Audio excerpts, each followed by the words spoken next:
What is up, YouTube? Thrift School over here out front of the thrift store. We're gonna go inside and see what we find. Hopefully we find some good stuff. I'm pretty stoked. I don't know, I'm gonna pretty much look at a little bit of everything, so it is gonna be a cool time. I'm probably gonna do a voiceover because it looks pretty crowded today. Look at all of these cars. It's warm out today, it's nice out. I mean, it's 45 degrees, but that's warm for Connecticut this time of year. So here we go inside of the thrift store. Pretty excited to bring you guys in here. I found an awesome cart filled with trash. Pretty gross. So I had to come down here and grab another cart. And normally they have what's on sale written on that whiteboard above that cart, but they didn't have it, so I didn't know what was on sale. They do a bunch of rotating colors. You'll see it on a bunch of the products. There'll be blue stickers, red stickers, white stickers, green, yellow, all these crazy things, and they rotate what's 25% off, 50% off. So come to the video games first, and I want to flip through these, and you know, I could pretty much tell what's going to be worth something just by looking at it, but sometimes I get duped. Sometimes, you know, prices fluctuate and change so much, especially just after Christmas. Things were pumped up in price for Christmas, and then they drop. Picked up that Guitar Hero because I like to bundle it with guitars when I sell them, so I like to have a steady stream of Guitar Hero games, especially if I could find them for 99 cents, just like that one was. I like finding them for as low as I can. Now, I saw this stack of Connect stuff. It's not super valuable, but there are some ones that stand out. These, of course, are all the basic, generic games that really aren't worth too much, so I decided to leave them all because I wouldn't make any money in them. Then I realized, hey, cool, some GameCube games. Maybe we'll find some value here. Not too much value, to be honest. After fees on Amazon is concerned, I would be selling almost everything in today that I'd pick up on Amazon. Now, I do also sell on eBay, but look at these prices. $14.99 for Super Mario Galaxy. That's kind of insane. Never saw this new Carnival games. I've seen the Carnival games, but not the new one. That one did not end up being worth anything at all. And I saw this cool Razor scooter game. Thought it was kind of funny. You know, really not finding too much in here. I thought that was worth some money because it was around Christmas and the prices tanked on that game, so not worth it. Battalion Wars 2 on the Wii, also not worth it, but I'd never heard of it, so I threw it in the cart, and I figured, hey, you know what, I'll look that up later. That Michael Jackson The Experience for $10 back there on the Wii is kind of crazy also. I mean, that game's not even worth $2, really. So, had to leave the video game section, wasn't finding much, and I realized, holy cow, look behind me, box sets galore. I love looking up box sets. I sell them on eBay, but not at $8. I mean, some box sets you could get 12, 13, 14, even 15 bucks, right? Is pretty much the standard rate. So if you find it for $1 or $2, you're making good money. Looking over here at the CDs, see a whole bunch of sealed things over here, so I do end up scanning it, but since I'm on my phone, I cannot record myself scanning, so we had to stop. Moving down the main aisle, I look to my left and I say, hey, a Polaroid camera. I sell these consistently for $28, and I was nervous to turn it, and yeah, $10. And then I realized, what the heck, they're writing on this thing in Sharpie. I didn't know if that was a new thing or not. Why are they writing on it? And look, $10 for this little beat-up camera. They wrote on it in Sharpie as well. Kind of a pain. But then there's a random Sony Cybershot for 99 cents down here. It was busted. I had no way of testing it. This place does not do returns, and they are cash only. I noticed $9.99 for each one of those cameras, and they all have Sharpie written on them. I don't know what they're thinking. It's kind of crazy, so I had to leave that section fast. Walking down here, trying to get to the board games and the toy section, so gotta cut through the back of the store and be super sneaky with the camera. That guy saw me. Here we are looking at a bunch of the board games. You could see how many they have and how many toys they have. Now, there are a few sealed things, and I meant to scan this, and I never did. Hopefully it wasn't worth too much. It's $2.99. The game is called Sway. No clue. I mean, hopefully I post the picture on here so you guys can see how much it actually is. Notice this Star Wars game, $50. Not a game, it's a little BB-8. It says new, but the box was open and it wasn't new. $50 is crazy. I can't believe they priced it at that. I sold one of those kind of recently, actually, and I believe I sold mine on Amazon, and I didn't even get $50 for it. So I don't know why the thrift store is pricing it at that. Usually, a lot of their used games will be priced around 99 cents to $2 here, which is pretty reasonable. And I did end up scanning this Lego Star Wars. You guys can see the price on the screen. There was no money to be made in that at a $3 purchase, and the rank wasn't great either. Now, these Harry Potter board games can go for good money. I have looked them up in the past. Definitely keep an eye out for them, especially if they're new, but even used, they could be good money. This Disney Zoom Zoom for $10, again, crazy price. Target has been clearancing them out for under $5, I believe, for a while now. So $10 is not gonna cut it. And I noticed a couple Barbie dolls, $20, $13, and this is when I started to get a little nervous. What's going on with the pricing here, guys? Gonna take a look over at the electronics. $13 for a VCR, but yeah, again, writing on it in Sharpie. Now, it is possible to take that off with nail polish remover or things like that, but it is an unnecessary step. It might peel away paint and color, especially if it's on cardboard. $35 for this Sony. So these are things that, you would definitely have to test and make sure they work fully, but as I said, this place is cash only. They do not accept returns, and a lot of times, guys, the electronics at this at this thrift store just don't work, and you'll see what I'm talking about in a couple seconds here as I walk down this aisle looking at, boom boxes for $50 and old keyboards and stuff. I saw these cool speaker rocks for outside. I thought they were pretty interesting. I don't know if they'd be worth much. I actually didn't even end up looking them up, but I saw this Bose system and it says CD player skips $45 as is. What the heck? That is crazy. I really started to worry about the prices here. This cool little wall poker mount game was neat for $10. Didn't look into it. Might have been worth a little bit.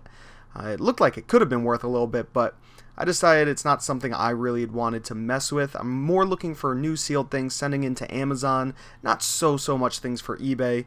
We have a $75 TV and a $35 tiny little TV, which $35 for a small HD TV is not too bad. $100 for a printer, though, not that great. Now, here is the model number. You can see the flap is broken right there. I don't know. Is this worth money? I'm going to post it on the screen. You guys will see if I made a big mistake there. Maybe it's worth $1,000. Maybe not. I don't know if it works fully. They say it does, but once you get home and test all the little bells and whistles that you can at home, you find out one thing doesn't work, and now you're at $100. So I try not to make those kind of purchases at thrift stores too often, because I've been burned a lot. And so I decided to come down here and take a look at the clothing, right? There's a lot of different clothing to look at, but prices consistently have been going up here. Clearly, as you guys can see, $8, $6 isn't too bad, but not really a name brand that I'm looking for. But there's a lot of stuff in the $10, $12, $13, $15 range, and that's just pushing it. I mean, even, good selling shirts, brands like Peter Millar and Cool and Patagonia, these are things Vineyard Vines, these are things I still wouldn't spend, $13, $15 on used, let alone some of these random brands like Covington and LL Bean, right? So I realized, they have a lot of clothing here. You can see how much I'm really sorting through, and I do pan over and show you guys the aisles. This place is packed with items. You saw all those board games up above, that toy wall, and you're going to see all the clothing and all the shirts that they have just in this one aisle. And there are a lot of aisles in this store. But the prices are going up so high that people aren't buying the things, and they sit here, and you can see that. Really, the place is packed. There is so much clothing here, and definitely some good brands. This place is just jam-packed with overpriced stuff. Didn't used to be this way, which makes me pretty sad, honestly. Here's a perfect example. $45, Salvatore Ferragamo. What the heck? $25. Okay, it kind of looks like a Burberry, and yes, it is a Burberry tie. But look what they do. They put staples in all of their ties. Not one, but two staples. Right, and I drop it on the ground, of course, but they put two staples right through their ties, putting holes in them. And not just staples, they also put security punches in them. And I wouldn't be surprised if they wrote on Sharpie on the back of these ties. I didn't even bother looking any further, but look at how stacked and how many ties they have, because they're pricing them at $35 for this Ferragamo. and $10 for generic ties, and look at all the staples in them. It's so sad to see. They're pretty much ruining their inventory and pricing it really high, and there's that hole punch I was talking to you guys about. So, I mean, by the time you take everything out, odds are you're going to damage the tie. There's going to be holes in it. It's been sitting in a thrift store. Not very nice. I wanted to look up this, $13. It's really big, so shipping would be a pain. Nobody's on the listing, so I didn't know what to do. I decided to leave it just because Camel was down. It's been down a lot recently, so I didn't want to take a $13 risk on that giant toy. It's going to be expensive to ship. Then I decide, you know what, let's go back to things that are normally priced the same. Let's head over to the CDs, and I started noticing these CDs used to be priced at $1, $2, and now most of them are $3, $4, $5. And I'm like, holy cow, no wonder why they have 1,000 CDs here. These are a whole bunch of brand new sealed AC/DC CDs. I'm like, oh, that could be some money.